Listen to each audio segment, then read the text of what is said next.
Hi friends, ഇന്ന് ഞാനൊരു cooking video ആയിട്ടല്ല വന്നിട്ടുള്ളത്. നമ്മുടെ റംസാനൊക്കെ അടുത്ത് വരികയാണ്. അപ്പോൾ റമദാനിൽ കുക്കിംഗ് എളുപ്പമാക്കിയിട്ട് കൂടുതൽ സമയം നന്മകൾ ചെയ്യാൻ വേണ്ടിയിട്ട് സമയം കണ്ടെത്തണം. അതിനുള്ള ചില ടിപ്സുമായിട്ടാണ് ഞാൻ വന്നിട്ടുള്ളത്. അപ്പം ഞാൻ പറയാൻ പോകുന്ന കാര്യം നിങ്ങൾ പലരും ചെയ്യുന്നതായിരിക്കും, അറിയാത്തവർക്ക് വേണ്ടിയിട്ടാണ് പറയുന്നത്. അപ്പോൾ കുറച്ച് പേർക്കെങ്കിലും യൂസ്ഫുൾ ആവുകയാണെങ്കിൽ അത് വലിയൊരു കാര്യം തന്നെയാണ്. ഇപ്പോൾ നമ്മൾ കൂടുതലായിട്ടും കണ്ടുവരുന്നത് റംസാൻ എന്ന് പറയുമ്പോൾ വെറൈറ്റി ഫുഡ്സും സ്നാക്സൊക്കെ ഉണ്ടാക്കുന്ന ഒരു മാസമായിട്ടാണ്. പക്ഷെ അങ്ങനെയല്ല, നമ്മൾ ഫുഡിൻ്റെ കാര്യമൊക്കെ ഒന്ന് മാറ്റി വെച്ചിട്ട് അള്ളാഹുവിലേക്ക് ഒന്നുകൂടി അടുക്കേണ്ട ഒരു മാസമാണ് റംസാൻ. കൂടുതൽ സമയം കിച്ചണിൽ സ്പെൻഡ് ചെയ്യാതെ നല്ല കാര്യങ്ങൾ ചെയ്യാൻ വേണ്ടിയിട്ടും കുറച്ച് സമയം കണ്ടെത്തണം. അപ്പോൾ അതിനായിട്ട് വീട്ടമ്മമാർക്ക് അതിന് സമയം കണ്ടെത്താനുള്ള കുറച്ച് ടിപ്സുമായിട്ടാണ് ഞാൻ വന്നിട്ടുള്ളത്. നമുക്ക് നോക്കാം എന്തൊക്കെയാണെന്ന്. നമ്മൾ നോമ്പ് തുറക്കുന്ന സമയത്ത് സ്നാക്സ് ഉണ്ടാക്കാറുണ്ട്. അപ്പോൾ ഫ്രൈ ചെയ്തെടുക്കുന്ന നല്ല ഓയിലി ആയിട്ടുള്ള സ്നാക്സാണ് ഉണ്ടാക്കുന്നത്. അങ്ങനെയുള്ള സ്നാക്സിനെ ഞാൻ പ്രൊമോട്ട് ചെയ്യില്ല. നോമ്പ് തുറക്കുന്ന അത് ആരോഗ്യത്തിന് നല്ലതല്ലെന്ന് നമുക്ക് എല്ലാവർക്കും അറിയാം. പക്ഷേ നോമ്പ് തുറക്കുന്ന സമയം കൂടെ ആകുമ്പോൾ ഒന്നുകൂടെ അത് ഡേഞ്ചറാണ്. പക്ഷേ എങ്കിലും നമ്മൾ ഉണ്ടാക്കാറുണ്ട്. ഇപ്പം ഞാനാണെങ്കിലും അത് അറിഞ്ഞുകൊണ്ടാണെങ്കിലും ഉണ്ടാക്കുന്നുണ്ട്. അപ്പോൾ നമ്മൾ അധികമായിട്ട് ഉണ്ടാക്കുന്നത് സമൂസ, ചിക്കൻ റോള് പോലുള്ള സ്നാക്സാണ്. സമൂസ, ചിക്കൻ റോളൊക്കെ നമുക്ക് 10 ദിവസത്തോളം അത് മോൾഡ് ചെയ്തിട്ട് ഫ്രീസറിൽ സൂക്ഷിക്കാൻ പറ്റും. അപ്പോൾ ഞാൻ അങ്ങനെ ചെയ്യാറുണ്ട്. അതിൻ്റെ ഉള്ളിൽ ഫില്ലിങ് വെച്ചിട്ട് അത് മോൾഡ് ചെയ്തെടുത്തിട്ട് ഒരു എയർ ടൈറ്റ് കണ്ടെയ്നറിലാക്കിയിട്ട് ഫ്രീസറിൽ സൂക്ഷിച്ചു വെക്കാം. നമുക്ക് ആവശ്യത്തിനനുസരിച്ചിട്ട് എടുത്തിട്ട് അത് ഫ്രൈ ചെയ്തെടുത്താൽ മതി. അപ്പോൾ നമ്മൾ ഫ്രൈ ചെയ്തെടുക്കുമ്പോൾ ഒരു 15 മിനിറ്റ് മുൻപെങ്കിലും നമ്മൾ ആ കണ്ടെയ്നർ എടുത്ത് പുറത്ത് വെക്കണം. അതിൻ്റെ ലിഡൊന്ന് മാറ്റി വെക്കുന്നത് നന്നായിരിക്കും, അല്ലെങ്കിൽ അതിലേക്ക് വെള്ളം ഇറങ്ങി ഒന്ന് സോഫ്റ്റ് ആവും. അപ്പോൾ അത് ഒഴിവാക്കാൻ വേണ്ടിയിട്ട് നമ്മൾ അതിൻ്റെ ലിഡൊന്ന് എടുത്ത് മാറ്റി വെക്കാം. പിന്നെ അതുപോലെ തന്നെയാണ് കട്ട്ലറ്റ് നമുക്ക് മോൾഡ് ചെയ്തിട്ട് ഒരു 15-20 ദിവസം വരെ സൂക്ഷിച്ചു വെക്കാൻ പറ്റും. പക്ഷേ കട്ട്ലറ്റ് ഉണ്ടാക്കുമ്പോൾ കുറച്ച് കാര്യങ്ങൾ ശ്രദ്ധിക്കാനുണ്ട്. നമ്മൾ 20 ദിവസത്തോളം സൂക്ഷിച്ചു വെക്കേണ്ട കട്ട്ലറ്റ് നമ്മൾ ഒരു കട്ട്ലറ്റ് മോൾഡ് വെച്ചിട്ട് ഉണ്ടാക്കിയെടുക്കണം. കൈ തൊടാതെ ആയിരിക്കണം ഉണ്ടാക്കിയെടുക്കേണ്ടത്. പിന്നെ പൊട്ടാറ്റോസ് മുറിച്ചെടുക്കാതെ ഓരോ പൊട്ടാറ്റോ ആയിട്ട് വേവിച്ചെടുത്തിട്ട് അതിൻ്റെ തൊലി കളഞ്ഞെടുക്കണം. നമ്മൾ മുറിച്ചെടുത്തിട്ടാണ് പൊട്ടാറ്റോ വേവിക്കുന്നതെങ്കിൽ അതിൻ്റെ ഉള്ളിലേക്കൊക്കെ വെള്ളം കടന്നിട്ട് പെട്ടെന്ന് തന്നെ കട്ട്ലറ്റ് കേടായി പോകും. പിന്നെ അതിലേക്ക് എടുക്കുന്ന ചിക്കൻ ആണെങ്കിലും ബീഫാണെങ്കിലും നമ്മൾ പൊടിച്ചെടുത്തതിന് ശേഷം നന്നായിട്ട് ഒരു പാനിലിട്ടിട്ട് അല്പം ഓയിലൊഴിച്ച് നന്നായിട്ടൊന്ന് അതിലെ ഈർപ്പൊക്കെ വറ്റിച്ചെടുക്കണം. അതുകൊണ്ടുണ്ടാക്കിയ കട്ട്ലറ്റ് ആണെങ്കിൽ പിന്നെ സവാളയൊക്കെ ഒന്ന് ജസ്റ്റ് ഒന്നുകൂടെ ഒന്ന് മുരിച്ചെടുക്കുന്നത് നന്നായിരിക്കും. അങ്ങനെ നമ്മൾ കൈ തൊടാതെ ഉണ്ടാക്കിയെടുക്കുന്ന കട്ട്ലറ്റ് ആണെങ്കിൽ അത് മോൾഡ് ചെയ്തിട്ട് 20 ദിവസം വരെ വെക്കാം. അല്ലാതെ നമ്മൾ കൈ കൊണ്ടാണ് ഉണ്ടാക്കിയെടുക്കുന്നതെങ്കിൽ ഒരു 5 ദിവസം വരെ നമുക്ക് ഫ്രിഡ്ജിൽ സൂക്ഷിച്ച് വെക്കാൻ പറ്റും. ആവശ്യത്തിനനുസരിച്ച് എടുത്ത് ഫ്രൈ ചെയ്തെടുത്താൽ മതി. പിന്നെ അതുപോലെ ഞങ്ങളുടെ നാട്ടിലൊക്കെ എനിക്ക് റമദാൻ എന്ന് പറയുമ്പോൾ ആദ്യമായിട്ട് ഓർമ്മ വരുന്നത് പത്തിരിയാണ്, നെയ്സ് പത്തിരി. റമദാനിൽ 30 ദിവസത്തിൽ 25 ദിവസവും ഞങ്ങളുടെ വീടുകളിലൊക്കെ ഉണ്ടാക്കുന്നത് പത്തിരിയാണ്. ഈ പത്തിരി നമുക്ക് ഒരാഴ്ച വരെ ഫ്രിഡ്ജിൽ സൂക്ഷിച്ച് വെക്കാൻ പറ്റും. പത്തിരി പരത്തിയതിന് ശേഷം ഒന്നിനു മുകളിൽ ഒന്നായിട്ട് വെച്ചിട്ട് ഒരാഴ്ച വരെ നമുക്ക് അത് ഫ്രീസറിലൊന്നുമല്ല താഴെ തന്നെ വെക്കാം. പക്ഷേ ശ്രദ്ധിക്കേണ്ടത് ഒന്നിനു മുകളിൽ ഒന്നായി തന്നെ വെക്കണം. അത് പരത്തിയിടാൻ പാടില്ല. അങ്ങനെ ഇട്ട് കഴിഞ്ഞാൽ പത്തിരി ഒട്ടിപ്പിടിക്കും. അപ്പോൾ ഒന്നിനു മുകളിൽ ഒന്നായിട്ട് വെച്ചിട്ട് അത് നമ്മൾ ആവശ്യത്തിനനുസരിച്ച് എടുത്തിട്ട് ചുട്ടെടുത്താൽ മതി.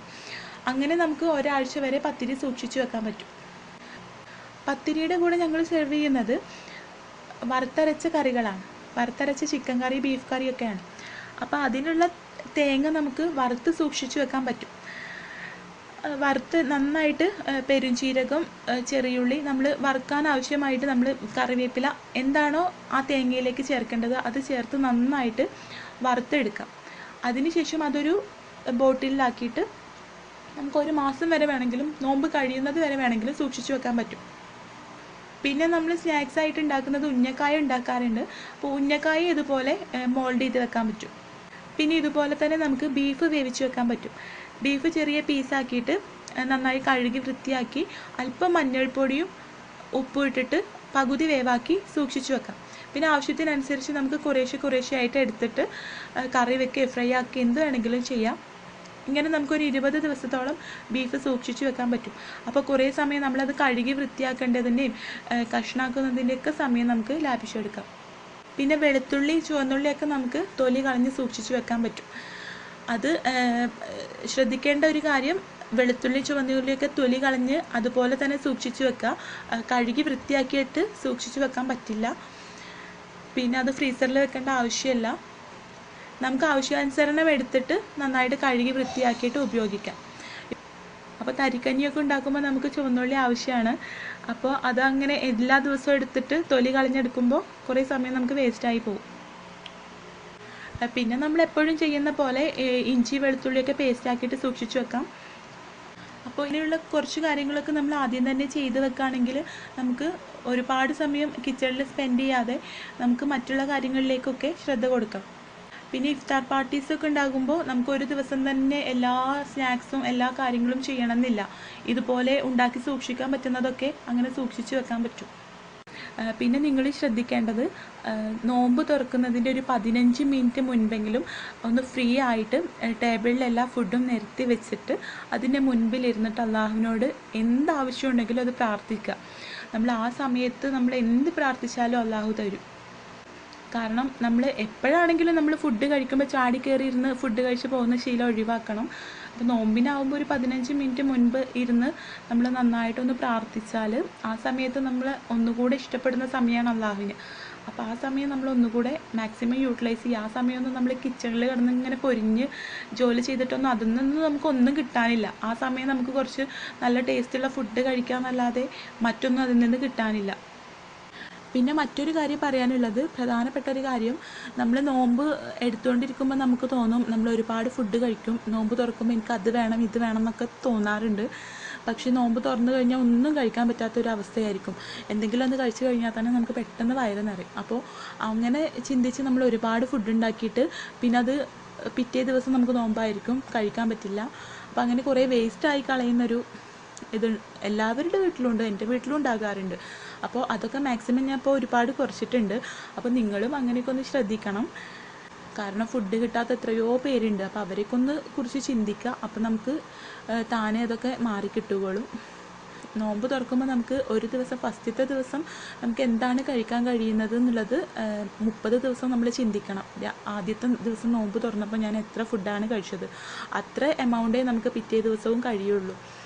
അപ്പോൾ അതിനനുസരിച്ചിട്ട് ഫുഡൊക്കെ ഉണ്ടാക്കുക, ഒരുപാട് വേസ്റ്റ് ചെയ്യരുത്. അപ്പോൾ എനിക്കറിയാവുന്ന കുറച്ച് കാര്യങ്ങളും ഞാൻ ചെയ്യുന്ന കുറച്ച് കാര്യങ്ങളും പറഞ്ഞു തന്നേ ഉള്ളൂ. അപ്പോൾ പഴയ ഫുഡ് കഴിക്കാൻ വേണ്ടി ഞാൻ പ്രൊമോട്ട് ചെയ്തെന്നൊന്നും പറയരുത്. നിങ്ങൾക്ക് താല്പര്യം ഉണ്ടെങ്കിൽ മാത്രം ചെയ്താൽ മതി. അപ്പോൾ അറിയാത്തവരുണ്ടെങ്കിൽ അവർക്ക് യൂസ്ഫുൾ ആവട്ടെ എന്ന് വിചാരിച്ച് മാത്രമാണ് ഇത് ചെയ്തിട്ടുള്ളത്. അപ്പോൾ എല്ലാവർക്കും ഹാപ്പി റംസാൻ.